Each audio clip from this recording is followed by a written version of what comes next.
This man ran his fingers along the fish's body and instantly pinpointed the location of every bone. With precise skill, he removed them all.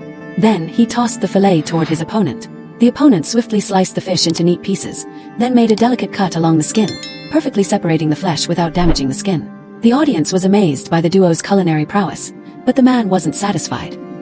He wanted a true showdown, so he sent an invitation to his rival, challenging him to a global culinary competition. The opponent gladly accepted. On the day of the contest, the rival brought out a duck. He slipped his knife into its belly, made a few cuts, and yanked, instantly separating meat from bone. Next, he stuffed the cavity with vegetables, poured in broth, wrapped it in lotus leaves, then packed the whole duck in coarse salt.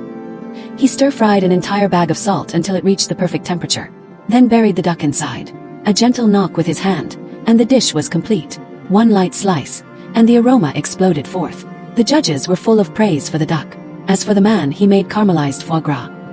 He placed it on a thin slice of pineapple, then used a torch to melt the caramel coating, sealing the foie gras inside a sugary shell. He added some final touches for presentation. The judges were very impressed. In the end, both contestants received the same score, but the judges ruled the man the winner because his plating was more refined.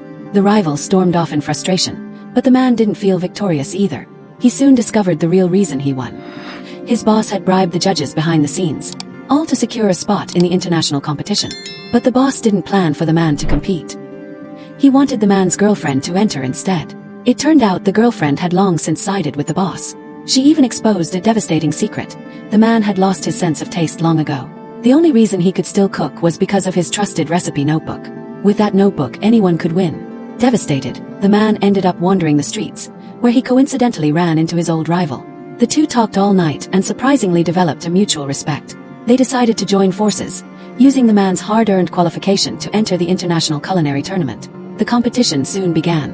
While the other chefs showed off their skills, some slicing squid, others perfecting sushi, the man and his rival quietly ground soybeans.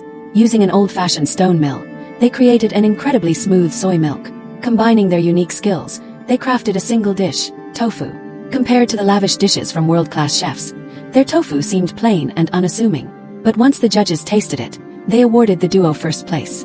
Turns out the dish held hidden brilliance. They had infused hot cocoa into the tofu while it was still in a semi-solid state. Then, they made honey into bursting spheres that exploded with sweetness upon biting. It was an astonishing culinary technique. Most importantly, they added Sichuan peppercorns to the tofu, giving it a tingling contrast that perfectly balanced the dessert's sweetness. And the man's elegant plating left the judges in awe. Their championship title was truly well-deserved.